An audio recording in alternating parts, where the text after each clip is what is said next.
Hello and welcome to another edition of Here's the Pitch, sponsored by Masses Restaurants in St. Louis. There's 5 locations. You know that. STLmasses.com is their website. If you're driving through St. Louis now in 2021, hopefully they'll be open. You can go there, but if not, there's curbside. But check them out if you are watching this around the world, as there's so many people watching these, and I'm your YouTube friend, Brad. And today I'm very excited, as always, because we're going to talk Howard Stern, Stern Talk Weekly, ST Weekly. And you'll remember this man. He was on the show, and then he wasn't. He just went away. It's Chaunce Hayden. Hello, Chaunce. Yeah, well, I didn't just go away. If you remember Big Pussy in Sopranos, I was kind of thrown off the side of the boat with lead weights on my feet. Well, that's too bad. But you're still here, though. You're still alive. Pussy did not make it through fictional. Still alive. Yeah. But it's interesting. The first thing is that this is the furthest time difference. You're living Ireland, right? Tell me how you've ended up. I live in a little village in Ireland, and that's where I'm talking to you from. Yeah, a very tiny little village. How did this happen? And congratulations. I would like to move out of the country now myself. Oh, I got out just in time. I feel like I was on the Titanic, and I swam for my life to Ireland. Like, that's what I feel like. That story is a crazy story. Stern had ended for me, and I was kind of getting my life. You'll hear this from a lot of Stern people that did the show all the time. When it ends, you have to re-find yourself because it becomes your identity. It becomes what everyone in the world views you as, you know? Where it's almost like the WWE, where I was cast as the villain. So I'm this villain to 25 million people, and then one day you're just erased, and you don't know who you are. For 20 years, you knew who you were. You were Chauncey the asshole, and now you're nobody. So I started a new magazine and was kind of getting my life back when I met this young lady from Ireland in New York City. And to make this as short as possible, she told me one day I have a surprise. And the surprise was this little ginger baby who looks just like me. In fact, if you look over my shoulder, you can see her. Poor girl. Her name is Poppy. And I became a dad at 52 years old. I became a daddy. And I had a big choice to make. And that choice was not be a daddy or move to Ireland and go to school and pick up my little girl and read her bedtime stories and just be the best father I can be. And that's why I did. I packed up as much as I could fit into a suitcase, and I came to Ireland, and now I'm living here as a daddy to an 8-year-old beautiful girl, and I gave up everything. I gave up my career, gave up life as a journalist, as a photographer, as a Hollywood reporter. All that just ended when I moved to Ireland, and that was almost 4 years ago. What do you do there then? Just dad? I'm just a dad. I mean, I was, up until the pandemic, I was still printing a magazine in America, and I was doing it from here as the publisher, and I had a staff, and I had salespeople, and I had my graphic artist and my delivery people, and I was managing that from here. But when the pandemic hit, it shut down the entertainment industry, which basically shut me down. So for the past year, not too much except for being a dad. That's awesome. Congrats. And it's good to hear and see you. As I told you, you look like I saw you. The first time I ever saw you was on the Channel 9 show. We were getting it here in St. Louis in 1992, and you were putting your tongue up to your eye. Wow. That was your thing. Yes, you're very good. That's right. But I am curious. So I'm going to zigzag probably a little bit about around the timeline, because you said you were a villain. I remember the hate mail you got during the Win John's Job contest, but I don't remember being a villain. When did you become a villain? Because Howard had you on a lot. You obviously gave him Celebrity Scoop, which is I think is why he was having you on, right? Isn't that basically how it kind of started? So how it all started for me, I, I was working for this magazine called Stepping Out, and I had done a review of a Sam Kinison performance, and it was terrible. Like he collapsed on stage. He couldn't finish the performance, so it was a very negative review. And 6 months later, Sam was backstage at a New Jersey comedy club, and I was backstage, just kind of hanging out. And his brother Bill goes, "Is your name Chaunce Hayden?" And I say, "Yeah." And he pulls the article that I had written 6 months earlier and says, "Sam, this is the guy." And they both attack me. And it turns to a big brawl in the green room. It made all the New York papers. And at that point, Stern had kind of had beginnings of that connection with Sam, and he was a part of the show. And he's like, "Did you read in the New York Post this morning? This guy, I think it's a guy, his name's Chaunce Hayden. He got into a fight with Sam." He goes, "This guy writes for a magazine called Stepping Out." He goes, "I've never heard of Stepping Out." He goes, "I think it's one of those penny savers." He goes, "Why is Sam, who's a famous comedian, getting into a fight with a guy named Chauncey from Stepping Out?" He goes, I gotta call Sam." And then I called in and said, "I'm the guy, I'm Chauncey." And Howard just went off. And it was so funny. He started making fun of me, making fun of the magazine, saying he was going to get me and Sam to make up on the air and fix this. Well, Sam never came on, but Howard had so much fun making fun of me and this idea that this kid with this giveaway free magazine was in all the New York papers. He's like, "You love this." He goes, "Come on, your name's in the New York Post. This is the greatest thing that's ever happened to you."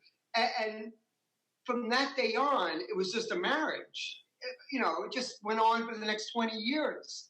And Howard just loved, he's brilliant at creating characters. And that day, he created the character of Chauncey from Stepping Out. And that's who I became. And you were saying earlier, well, I never saw you as the villain, so to speak.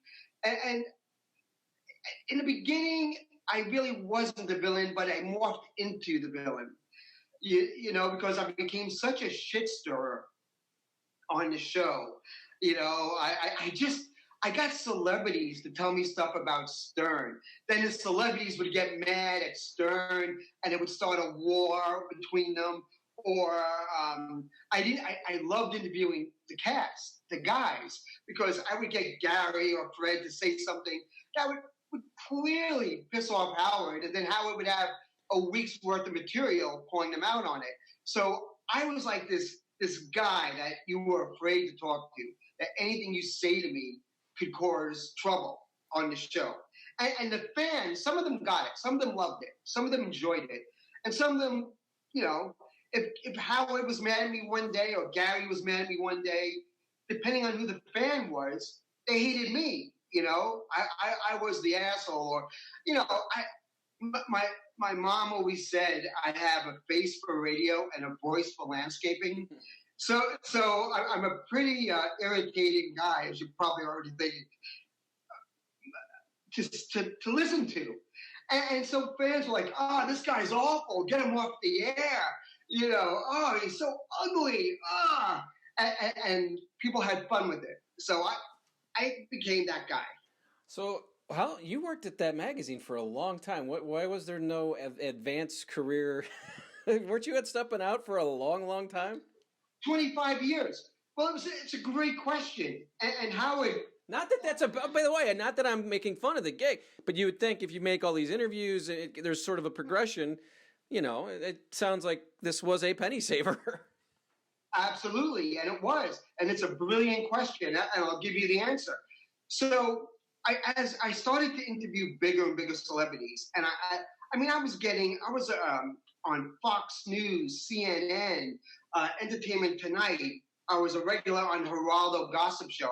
I was getting these huge side gigs, but it was all coming from being the guy that's Stepping Out I didn't have to answer to anyone. I could interview whoever I wanted. It was a weekly publication. So every week I could pick whoever was in the news that week, interview them, make myself a name in the process, because I would take an audio of the interview, I'd give it to the tabloid shows, and this is just when tabloid news was really taking off, and hard copy and all these shows, Current Affair, before TMZ existed.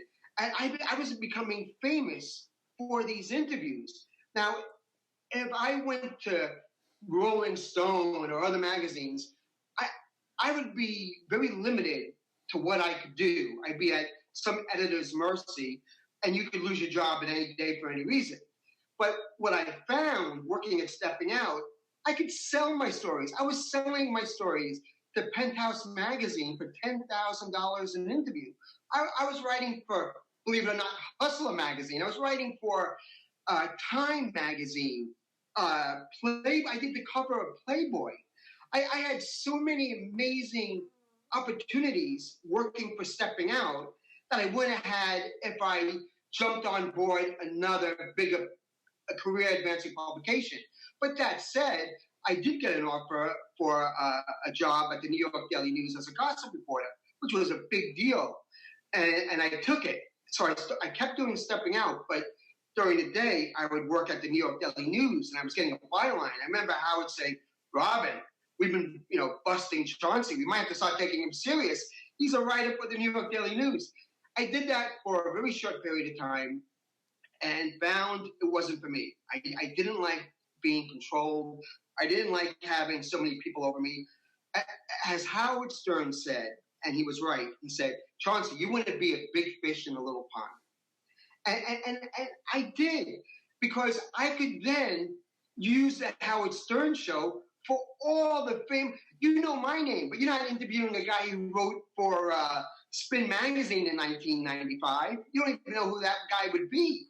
But people know me because I would take those interviews, put them on the Howard Stern show, and 25 million people would know me as a journalist, and as a personality. It seemed to be a better career move, albeit going through the back door.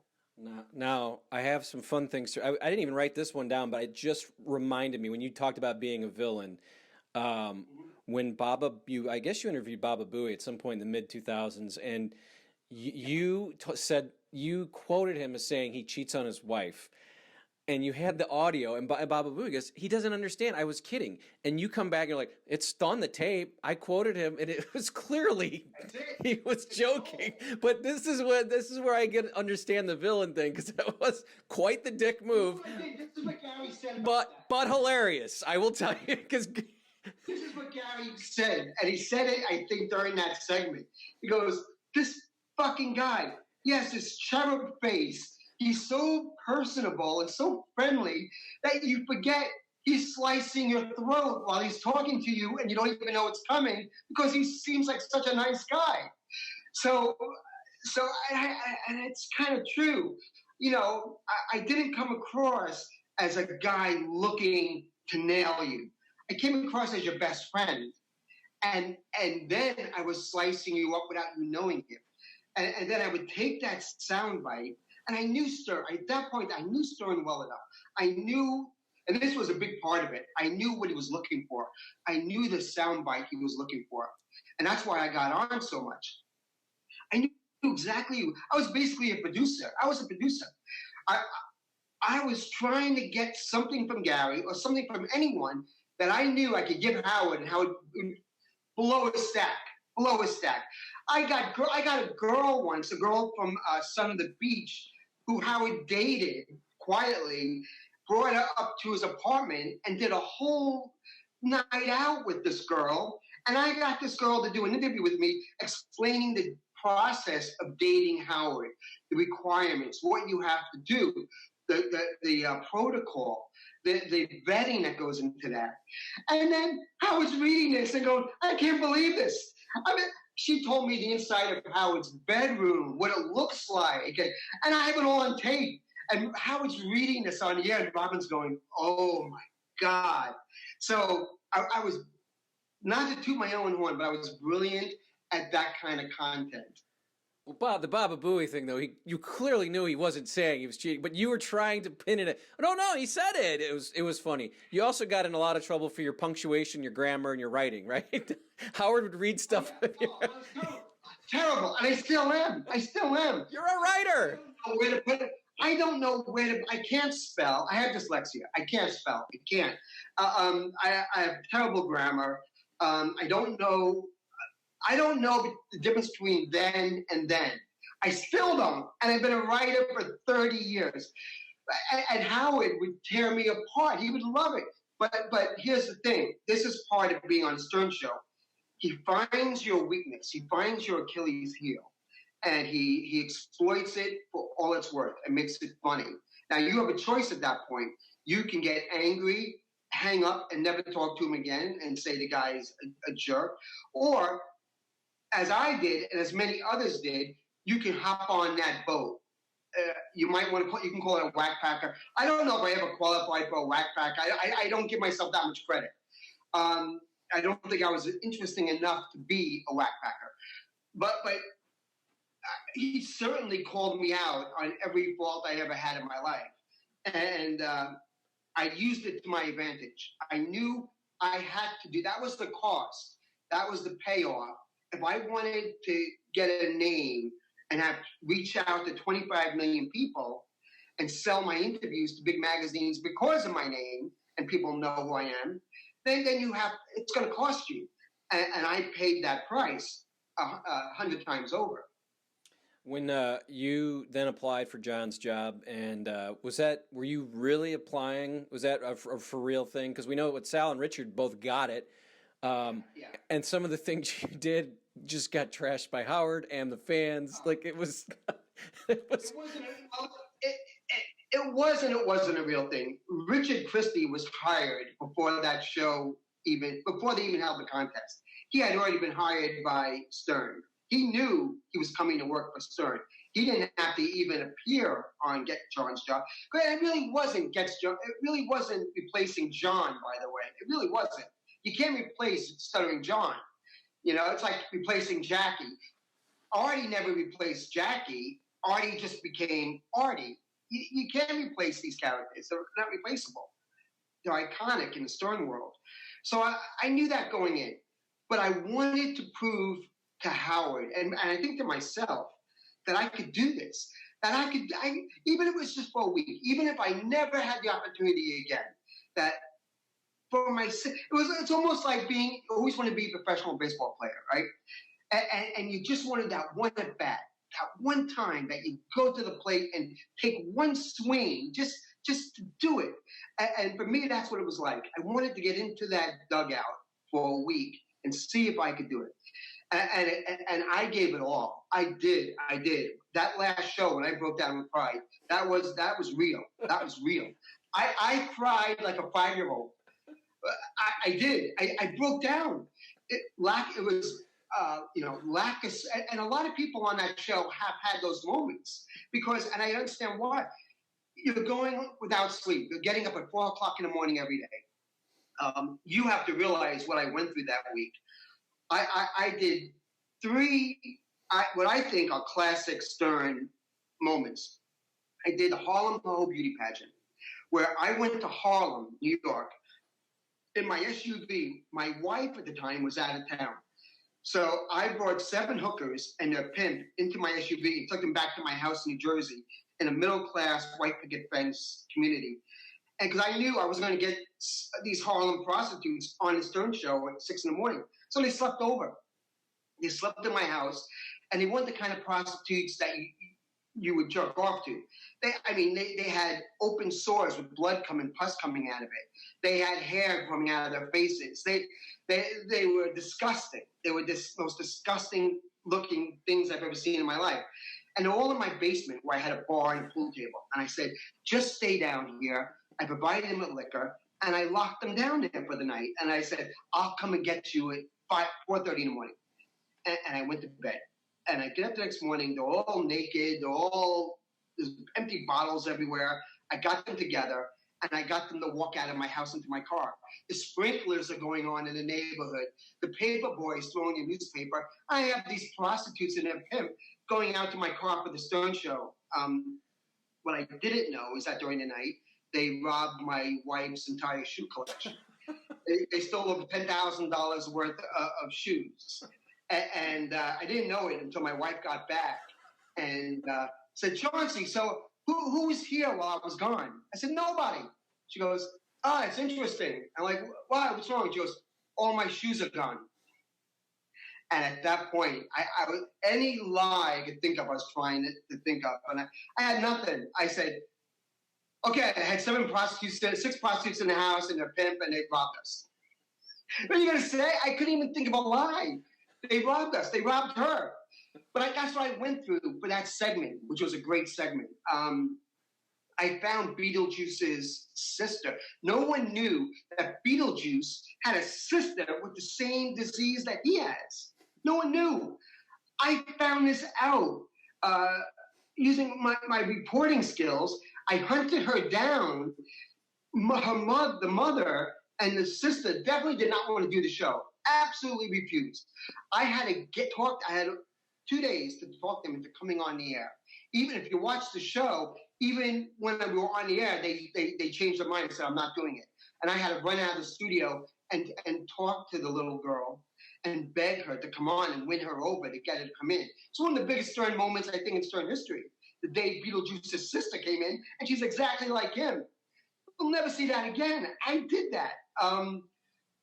There were so many things that week. And then the interview with Howard, which, after that tear fest where I broke down and cried, I didn't do it on purpose, but it benefited me because Howard felt so bad and was so sorry for me that he literally did one of the best interviews of his life.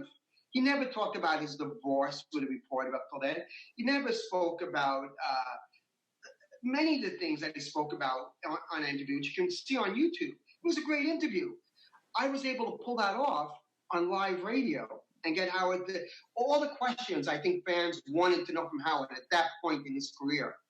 I got to ask and got an honest, not a joke or a shtick. I got an honest answer from him, and I think a lot of fans appreciated it. So I had a great week, but it was brutal. Howard was never going to hire me, although he said later on he was. He said once I pissed him off and we had all falling out, he said, and I was going to hire that guy, and I had a job waiting for him at Sirius. He doesn't know he blew it.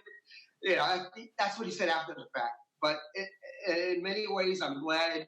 If that was the case, I'm glad I didn't take it. I'm glad I'm not on the Stern Show anymore. I am. Let's get to that part then, the falling out, because there's a lot of other things I want to ask you about. But that was the big one. I guess I'll let you just talk about it. So, SEC probe, right? Got my name banned for life and got me banned. And which, by the way, the fact that my name is not allowed to be mentioned on Howard Stern Show, I think is the greatest thing in the world. How awesome is that? The greatest radio show in the history of broadcasting, and I have the honor of my name being officially banned from being said on the air. That to me, that means something. That's like a trophy. That's like a giant trophy in the middle of my living room. That's like an Academy Award for me. Let me think here. Stuttering John, maybe AJ Benza. There's not many, right? AJ Benza can be mentioned. I think AJ Benza can't. No, maybe not now. He can't. John definitely can't be mentioned. I can't be mentioned. Artie, I guess. Pat Cooper can't be mentioned. Artie can't be mentioned. And what the comedian? What's his name? Ron Zimmerman. Ron Zimmerman. I'm trying to think of the No. Who the hype did the duck commercial? Gilbert. Yeah, Gilbert Gottfried. Yeah. Gilbert Gottfried can't be mentioned. There's a few of us that can never be, but it's a very very small group. Now wait a minute. What? Let me ask you that. What the Gilbert? I don't understand what happened there. I know that he got in a lot of trouble for the duck thing, but is that it? Is that the reason? Gilbert can't be mentioned because when Howard refused to have him on anymore, Gary told Gilbert off the air that we've moved away from your type of guest. We no longer do that anymore. And Gilbert started talking about it publicly, how funny that was to him, that he was no longer the type of guest appropriate for the Howard Stern show.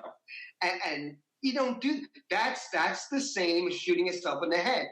Anything that you make public that happened behind the scenes will get you a lifetime ban from the show.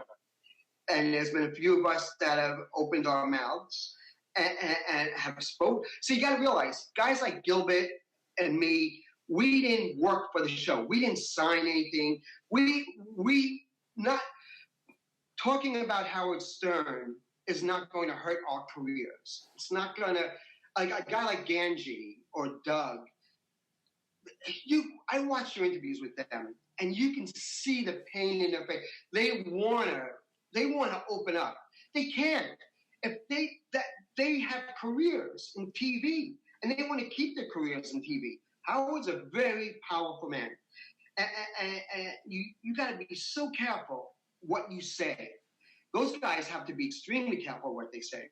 I don't owe anybody anything. I don't have to watch anything I say. That became the most dangerous thing to Howard, is that I knew too much. I was involved too much in the show with nothing to lose. And to Howard, I was like a nuclear bomb. And that is, to your point, is what led to me being banned. That bomb went off one day on him. And he never recovered from it. So it was you there the day, and this is what I read, but I kind of remember. You were there the day that the Sirius deal was announced, or you were privy to it. Yeah. And so people were saying, oh, he knew, but no one knew, right? Well, this is what happened. Going back to what I said earlier, that I was getting side gigs from being associated with the show. I was getting a lot of TV work. ABC News, this is the early days of the internet, when news shows were experimenting with bringing their news online instead of just TV. So ABC was experimenting doing an ABC online broadcast. And this is like 2004. And I had a segment called Tattletales with the reporter Gigi Stone, where I actually sat in the ABC News nightly news desk where Diane Sawyer and Peter Jennings would sit. I sat in that same chair in this big empty room with a camera on me, talking about celebrity news. It was mind blowing. It was surreal. And at the end of one segment, Gigi Stone said to me, well, you're friends with Howard. What do you think he's going to do when his contract runs out with terrestrial radio? And I said, well, listen, I don't know. No one knows. But if I was going to bet, I would say he's not going to XM radio because his competitors, Opie and Anthony, are there. And I don't think he's going to sign up with terrestrial radio again. I would say he's going to Sirius. I think Sirius is going to hire Howard Stern. I would bet the farm on it. That was the end of the segment. Well, a few months later, just by coincidence, I'm in the studio with Howard. I'm sitting on the couch. And he goes, stop the show. Robin, stop. I want to make an announcement. And everything stops. And he goes, I've decided what I'm going to do, and drum roll and all that stuff, because I'm going to Sirius Satellite Radio. I'm there by coincidence. Well, a few weeks later, I get a call at my office, and a guy says, I'm from the SEC, the Securities Exchange Commission. We want you to come in and talk about what we believe could be insider trading involving Howard Stern. And I said, fuck you, Sal, and I hung up the phone. They called back. I said, it's not funny. I said, I didn't fall for it. It was a good try. Fuck you. Hang up. Well, the next day I get a FedEx package with a subpoena to appear in front of the Securities Exchange Commission in regards to insider trading regarding Howard Stern, myself, and Sirius Satellite Radio. I'm like, this can't be real. It's a FedEx package. They don't give you subpoenas in a FedEx package. They're really trying to get me. They're trying. So I call the show. Gary doesn't even talk to me. Jason laughs and goes, "No way, is that real?" He goes, "No way," and he laughs it off. I said, "Okay, I agree." But I just said to myself, let me. I have a buddy who's the editor of the business section of New York Post. I'm gonna ask him if this is real. I know it's not, but for my own peace of mind. So he says, "Oh yeah, let me look at it. Fax it over. Fax it over." So I fax it over. He doesn't call me back. Now it's a Friday, and Howard Stern went on vacation that day for one of his notorious weeks off. So it's a Friday. The guy doesn't call me back. I assume it's not real. Otherwise, he would have called me right away. Lo and behold, the next day, I go to Dunkin' Donuts, and right there in front of the store, in the front cover of the New York Post, is my subpoena and Howard Stern's face. Chauncey is bringing down Howard Stern. Howard Stern's going to jail. Thanks, Chauncey, in big letters. And within an hour, I have every news truck in the country in front of my house with satellite dishes. Now remember, Martha Stewart had just gone to jail for something similar. So now they think they got Howard, and I'm the guy that's going to bring him to put him in prison. I couldn't believe it. I don't even own stock. It was so insane. And Howard's on St. Bart's on a beach. You imagine him on a beach with his long, pale legs and his sunglasses with Beth, and he gets the call. Howard, are you sitting down? You can imagine that's the call he got from Don Buchwald. And now, I don't know what to do. I have all these lawyers, attorneys calling me going, they can really put you in jail. Even if you didn't do anything wrong, if you don't answer the question right, they can put you in jail. So I retained this high-powered lawyer in New York. And he said, look, talk to the Wall Street Journal. Do one interview with them and do one interview with Fox News, Neil Cavuto. And then that's it. Don't talk to anyone. Just let everybody know this is bull. You don't even have stock. Just get it out there. And then when you go in front of the commission, just say, I don't recall to every answer. Say, I don't recall. I don't recall. They can't put you in jail if you didn't recall. So no matter what, they ask you your name, say, I don't recall. Something out of a movie. So I talk to the Wall Street Journal. Now, every media outlet in the world, Spain, Russia, China, blah, blah, blah, blah, blah, blah. Chaunce Hayden, Howard Stern, blah, blah, blah, blah, blah. Chaunce Hayden, Howard Stern, all over the world. And Neil Cavuto, an hour. He did 1 hour of just talking to me about this. When was the last time that happened on cable news? The exclusive interview with Chaunce Hayden regarding the Howard Stern scandal. This all happens during the course of a week with Howard's on vacation. And you could imagine the day he came back that Monday. First thing he said, so our friend Chauncey was on a press tour this whole week. And I called in, I said, Howard, let me explain. And he said, you don't have to explain anything. Goodbye. And he hung up. And that was that. I was dead. I was dead. About a year later, maybe not even a year, a few months later, I was at a party with Kelly Ripa from Regis and Kelly. I was at a party with her and Dan Aykroyd, and Howard was invited, a private party, this little gathering at this basement bar in the city. It's like 12 people there, and me, Howard, and Beth are there in this little room. And Beth goes, talk to him. She goes, talk to him. I'll talk to you. I said, no, he hates me. She goes, he doesn't hate you. He doesn't hate you. Go talk to him. So I go up to him, and I go to shake his hand, and he has a glove on, like Michael Jackson. And I shake his hand, and he gives me that limp fish kind of shake with a glove. And I said, Howard, look. He goes, Chauncey, all's forgiven. I know you didn't do anything wrong. He goes, I probably could have handled it a little better. He goes, it's all good. It's all good. We'll talk during the week. It's all good, dude. Don't worry. And Beth goes like this, gives me a thumb up. And I go, yeah. And I'm going home like, yes, I fixed this.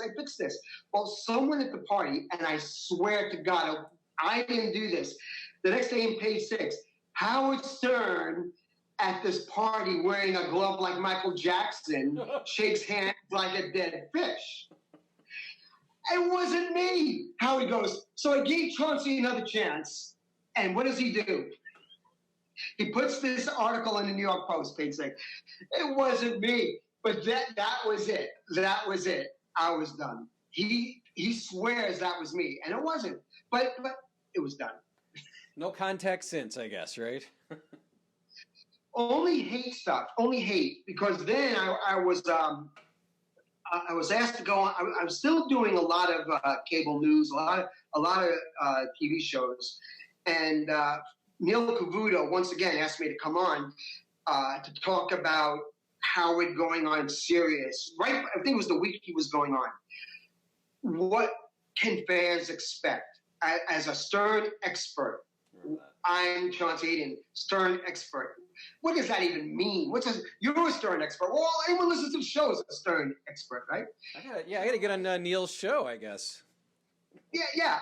But they had to give a title to it. They brought me on because I had the connection from the Sirius scandal. So I was an obvious choice because no one else from the show was going to go on Neil Cavuto. They're not allowed. So they probably went through the whole Rolodex, this much until they got to me. So I go on Neil Cavuto, and now I'm pissed off at Howard because totally turned his back to me. And I'm still going through that divorce stage, which every ex-Stern guy goes through.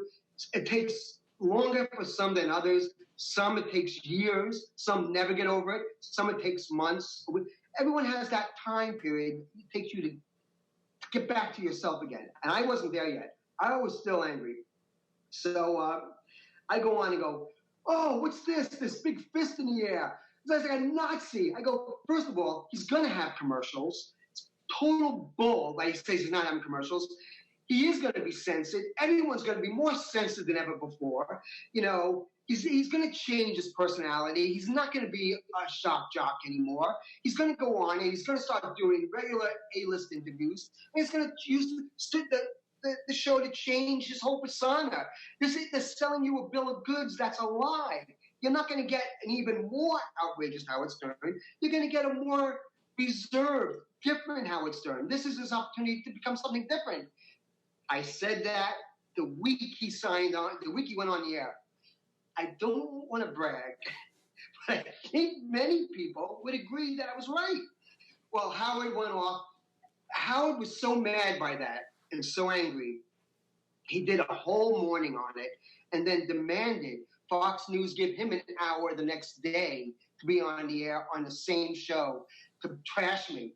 Howard said, I'm Chauncey from a free giveaway Penny Saver magazine.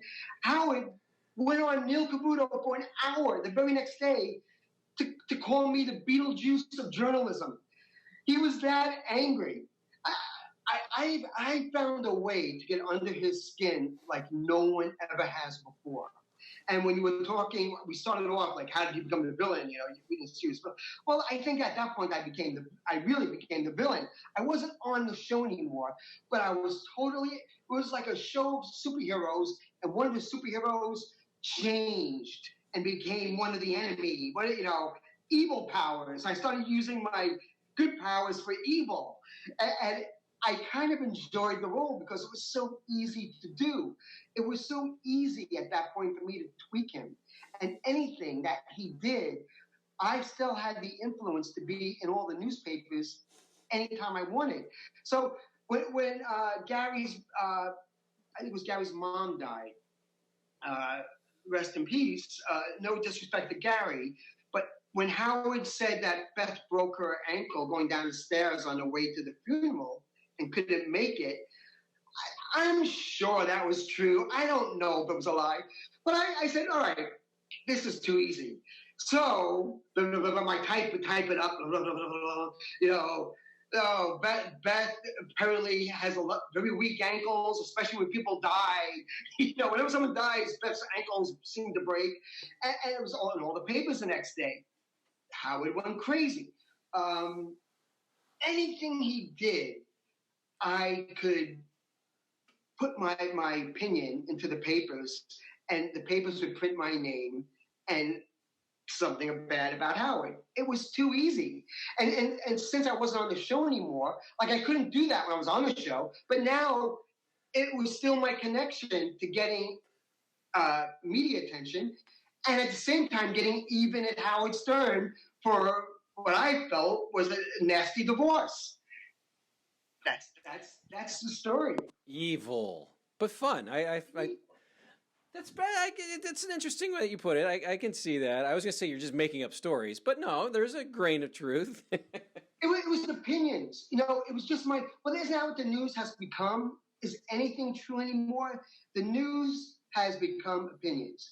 What I was doing was my opinion. When you turn on the news, you're listening to people's opinions. It's no longer about you fact checking and making sure everything's correct before you put it out there. No one does that. The news is too quick. It's too fast. You got to get it out there within seconds, and it's 9 times out of 10 it's your opinion. Well, I was doing that all the way back then. I wasn't saying. I was a gossip reporter. What's the definition of gossip? Not proven. No evidence. That's what gossip is. That's what I was. I wasn't Walter Cronkite, giving the world the world news. I was Chauncey, giving my opinions that I thought were funny, and the newspapers were running with it. Like everything I said was the word of God. And I wrote it like a wave. It was fun. I'm curious because I didn't see the article, but going back a little bit, the protocols to dating Howard. Do you remember some of the steps that had to be taken there? That'd be interesting to hear. Yes. Yeah. It was with the black actress from Summit Beach. Fans will know it. You'll probably see comments underneath. A lot of fans will remember this. I don't know if it's on YouTube because they do a good job blocking my name out of YouTube for a lot of things. But you couldn't walk into the lobby with Howard. He had to walk in, and then there was a certain amount of time where you would get a message saying now you could come in, and you were coming to see a different person than Howard. You had to give a fake name. And I'd have to go back. She might have told me the name. It was so long ago. I'd have to go back and watch. But you had to use this fake name. And then when you came in, there was like special knocks to get in the door. There was sections of the apartment. This is Howard Stern's apartment in Columbus Square in New York. You can imagine what this place is like. And she said there were wings. There were different wings of the apartment that you were allowed to be in. Other wings you weren't. And it was just her and Howard in the apartment. And Howard, we put on the stereo and the music selection. It was something out of a 1960s comedy dating movie where you could picture Howard playing the music and this beautiful young girl on the couch and Howard saying, you might have noticed my trophies and this is my award and this is, I wrote this book. I don't know if you've read it. And she said it was so weird and so she said cute. I think she used the word cute and creepy at the same time. Probably if he wasn't a multi-billionaire, it'd be more creepy than cute. But when you're Howard and you're that rich, there's a part of it that's cute as well. And then how he got her into the bedroom with the tour of the house. There was a tour, and it ends with the bedroom. That's the last section of the house that he shows you. And she thought that was interesting, that it's odd. Like, why even show me the bedroom? And he makes it the last thing that you see. And it's that moment of truth where is this happening or not? But it's Howard, with all his vulnerabilities being exposed like that. It's just, you don't do it. You don't do it. And I wouldn't be surprised if she hasn't worked very much since then. Because he's vengeful. So you've been around a long time. What's the deal with Ralph? Give me something there. Are they? It's just the oddest relationship I've ever seen. Ralph and I both lived in Jersey City for a while together. Ralph hates me, and he hated me, but he hated me even when Howard liked me. He hated me. Ralph always hated me. And now, Ralph is a true villain. See, that's a guy I can get behind being. Howard did a contest once, right before I was banned. He did a contest. Who's hated more, Chauncey or Ralph? He did a whole thing about that, and I won. It was right before I got banned. The fans voted me more hated than Ralph. So you can imagine. But I think Ralph always saw me as a threat to his role on the show. Everyone has a role. And Ralph saw where I was going. I was getting a lot. I was on every day, every single day. And he could see Howard liked me. he really liked me. That sounds a little gay, but he did. He liked me. And Ralph saw that as a threat to his airtime. And this is the show. And a lot of the guys that are on the show as staffers will show you it's very backstabbing. It really is. It's a nasty place back there.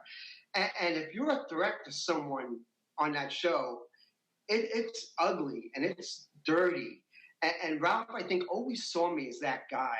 You know, he just didn't like me. Just didn't like me. Didn't like the possibility that Howard I might become his friend, you know? Drove Ralph crazy.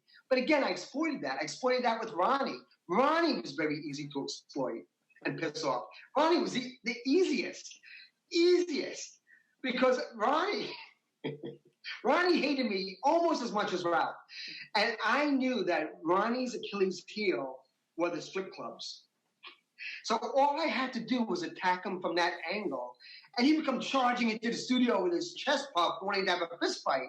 And it was too easy. And then I knew I had a segment. It was gold. And Howard would go like this during the commercial. Give me the thumbs up. I go, I know. Like Howard loved it.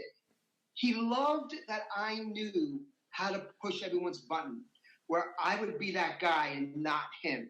And Howard could say, well, Chauncey says, or, Chauncey's saying this about Fred. And it wasn't Howard saying it. Chauncey said it. Even the name Chauncey, it's like fingers down a chalkboard. Well, Chauncey said it. And you can just see people getting so angry. And I loved it. I did. I loved it. Well, I've grown to appreciate Ronnie's antics way more in his later years, I guess, because I guess I just didn't get. I just thought it was just a loud kind of New York guy, but that puppet is not even good enough character of him than the actual character. Like Fred can't even do it. It's the genius of Howard. It's the genius of Howard, and he gets all my respect. And this is why he's so great, is that Howard has a gift at taking the most simplest people, plain average people that you wouldn't give the time of day to, and he finds that magic. He saw gold in Ronnie, in a cranky limo driver. Howard saw the gold in that, and he was right. He saw the gold in a guy like me. He saw the gold in Sal. He saw the gold in all the whack packers. If other people had that ability, they would have done it. No one would have ever have thought of it or done it. Howard did it. He doesn't do it anymore. You can't do it anymore. You can't exploit people like that anymore. You can't. You'd be off the air. But in those days, those magical years, the 90s and then up to the mid 2000s, magical, where we lived in a somewhat growing political correct world, but it wasn't to the point of Harvey Weinstein yet. It's fact that made it better to do it, because the outrage that was wrong was there, but you could still do it, and only few could do it or willing to do it, and only one could do it like Howard. So that's what made the show so massively great to listen to. To be so wrong, but at the same time, he made these people into something they never could have dreamed. Well, that they couldn't imagine. Yeah, and this series of interviews, it just started. I did Stuttering John and Casey when they were stand-up comedians coming through, and then I started thinking, well, Grillo's out there doing something. And just these names and just the stories they have, and then there's Doug and Ganji and Tim Sabian decided and all these people became characters. So it wasn't like, well, we'll have Tim Sabian on because he was the director of Howard's channels. No, he would come on the air, Howard would make fun of him, and that becomes part of the bit. And I'm just curious what it's like to be in charge and then have that, or be Mike Ganji, be there 25 years, and then basically gone. And Howard and Ganji's interview was so interesting to me because he said he looked to me as if I was a kid. He never thought of me as an adult. And I thought that was so interesting. I watched that. That was a hell of an interview with him. I thought that was very telling and very honest to Ganji. to admit that, and he's right. He's right. Well, look at me. But I want to flip. I want to flip it because Howard made all of these people, including you, celebrities, and that's why I'm interested in them. So he has a very smart way. It was even like with Tom when Chiasano came on, which I was shocked that Tom would do this. So I was so happy. Yeah. But when I asked him, I said, "Why did you have to go in? You could have assigned someone to go in." And he said, "I'm kind of a ham. I liked it." It's like Walter White. He's at the end of the day, he liked being part of it. Remember something. At that time period, the mailman, the police chief, the bartender, every single person in America was listening to that show. Anything you said, and I heard this on another one of your, I forget who said it, but it was so true. You're in this room, this intimate, quiet, comfortable room on this cushy couch, and there's Howard in front of you, and you're talking into this mic with a headset on, and it's hard to imagine that anything you do or say that 25 million Americans are on the edge of their seat listening to. In what world, in what universe does a person have that audience? When I cried like a baby. Millions of Americans listened to me. They wouldn't go through the Lincoln Tunnel. People were pulling off the side of the road because they couldn't believe I was crying like a baby on the Howard Stern show. And then you go out, then you walk out of the studio and you go to get a sandwich at Subway and people go, "Oh my God, I heard that today." Or you do anything, anywhere. And people know who you are. Of course, I'm divorced now, but my wife was on a vacation in Greece with her girlfriends. And she was sitting at this beach bar talking to the bartender. And he's talking to them. And she said, "Well, my husband's, he's a journalist. He's a reporter." He goes, "Oh, would I know him?" She goes, "Well, I don't know. Probably no. No, he does the Howard Stern show, but you wouldn't know him." He goes, "Not Chauncey." This is on a beach in Greece. So, this was the power of this show, and it was addicting. And how do you not get caught in? But there are many people who wouldn't now. Now, if you remember, if you watch Private Parts, there were people in those days that were involved with Howard that did not want to be on here. They didn't want to be mocked by him, or didn't want to be part of the joke. There were many people that you'll never know about, that you don't know about, that I don't know about, that didn't want to be a part of the joke. We only know the ones that do. There are a lot that didn't, and a lot of people that hate Howard for that. He was a bad guy. You had to really have a sense of humor to go in there into that battlefield and let him tear you apart. I remember doing the beauty pageant. I did a beauty pageant, me against Howard. Who was uglier, me or Howard? And we both, this is a guy, right, with all the money in the world, all the fame in the world, but he needs to prove to America that he's better looking than Chaunce Hayden. Think of that. Think of that topic, that subject. I'm Chauncey. I'm going home to mow my little lawn in Glen Rock, New Jersey. I work for a penny saver, but the next day I know I have to get up at 4 a.m. because the greatest radio personality in the world wants to prove to America he's better looking than me. Think of that, how insane that is. And there you go, into the studio where he has 3 judges that go off the street, and I'm in my underwear, and Howard's in his underwear, and we're standing there flexing. How does that happen? How do you not get addicted? For me, how do I not get addicted to that? Yeah. Hence, when it ends, it's like coming off of heroin. It's like coming off of a drug, and it can be very hard. And it was very hard for me. It was. It took me, I would say, 2 years before I felt normal again. Before I felt I was somebody besides Chauncey from the Stern Show. Say 2 years. I can understand that too, because I had a long-time job that I didn't want to do anymore. And after I left, I was like, man, I miss it. Why did I do that? I shouldn't have done that, Because it was like, I always said, people thought, oh, you're baseball Brad. I used to work for the Cardinals, do stuff on their television network, and that's what I was known for. And like, this is what you're saying, you know. But I felt like this was a fun chat. I really do. And I don't, again, I said to Chauncey before this, I said, listen, I don't like to throw bombs. If you want to, you can. But I don't think we did. I think we had a fun talk. We talked about Howard. Maybe Oh no, you were good. Like, you remind me of Seth MacFarlane. That's what I've heard. Didn't I ever tell you that? I've heard that. You have a Seth MacFarlane way about you. The voice, the look. You know, you'll have a career in broadcasting. I have none of the things that you have. I'm ugly. My voice is terrible. You know, I wanted to be what you are. Oh, please. This is a little podcast on YouTube. This is for fun.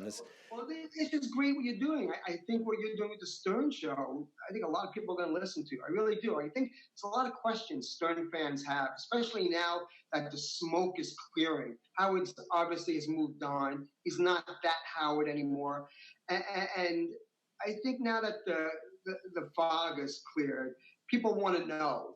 They want to hear from guys like me and Ganji and all those guys. And there's a lot more of us out there that have a story to tell.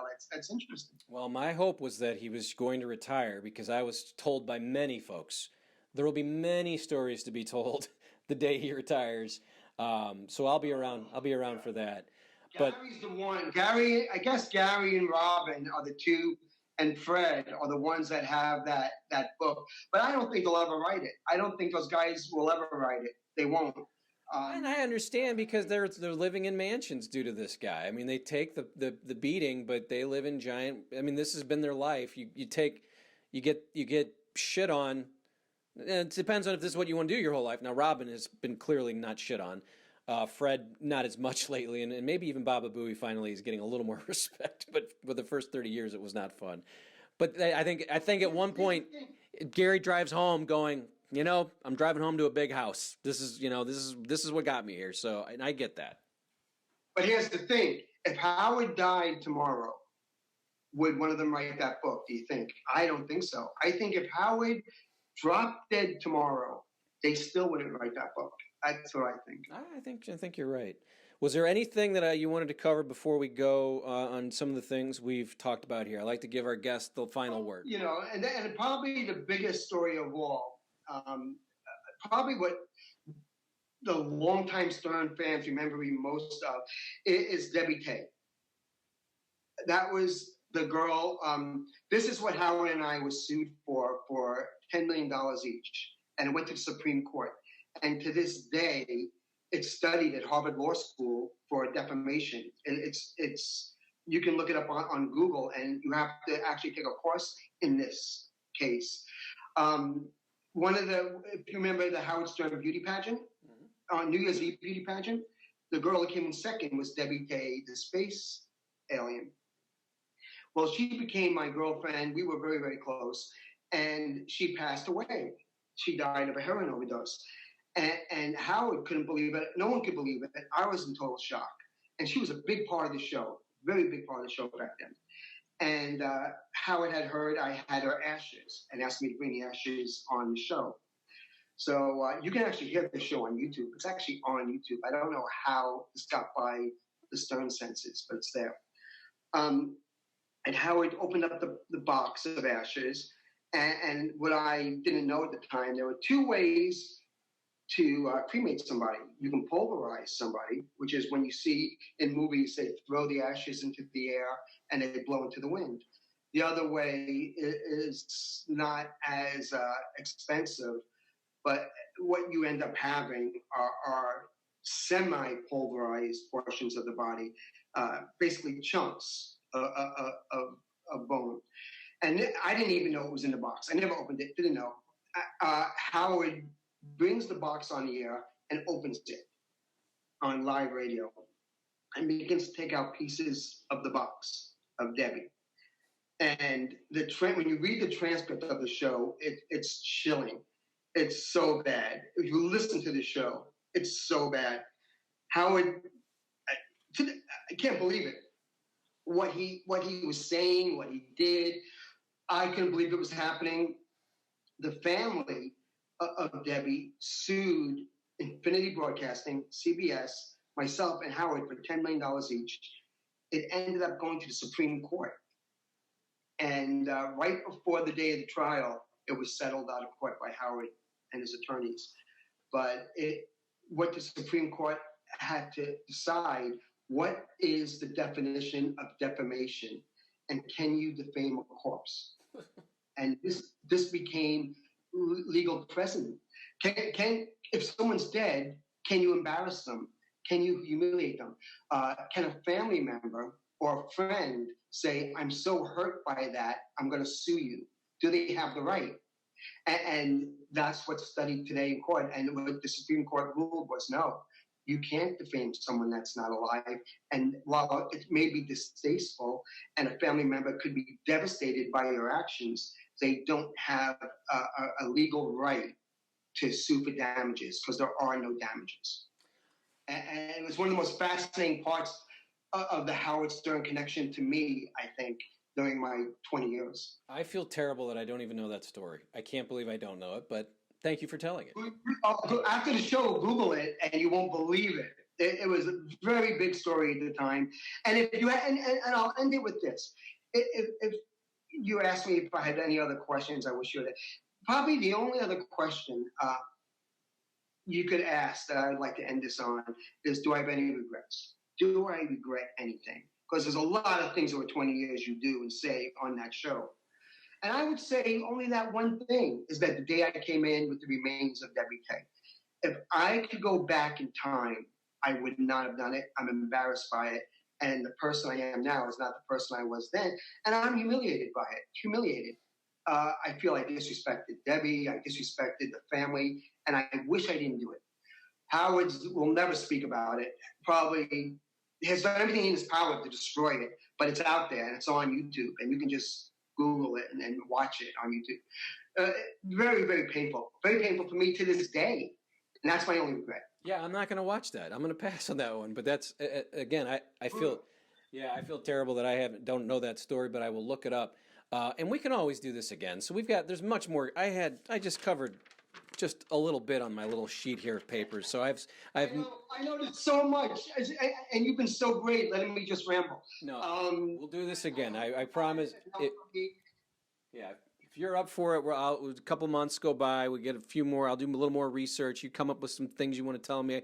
You sent me some stuff right before this, and I didn't even really get to it. The Donald Trump call, all that stuff. We're gonna tease folks because again, I think Tim Sabian's been on twice now. I've got a few others that want to come back and do a little more. They had things. They're like, oh, I want to say that. I'm like, hey, I'm very happy that people are interested in these. What you do, you have a great way about you. You're very good at this. You really are. I feel like I've been sitting on a couch more than I've been doing an interview. So I appreciate you giving me time to ramble on. In case people care, I just call these conversations, and this is my favorite thing to do of all the media things that I ever did. I traveled with the teams, and I love doing interviews. I love kind of getting questions and doing research and being able to talk to people like you and kind of hearing fun stories. And again, like I said, we didn't throw any firebombs today. We had some fun. So, Chaunce Hayden, thank you, and we'll be doing it again. We'll be doing it again. Thank you, Chauncey, and thank you for watching. Always subscribe, always comment. Keep those coming in. Share these with your friends. More of these coming in 2021. Thank you for watching. Can I just say this? Please be kind with the comments. I know they're coming. I know the hate's coming. I'm a nice guy. Please be kind. I'm a daddy. I'm a dad. He's reformed, folks. He's reformed, Chauncey. Reformed Chaunce Hayden. So be nice on the comments, but go ahead and leave some, and we'll see you next time.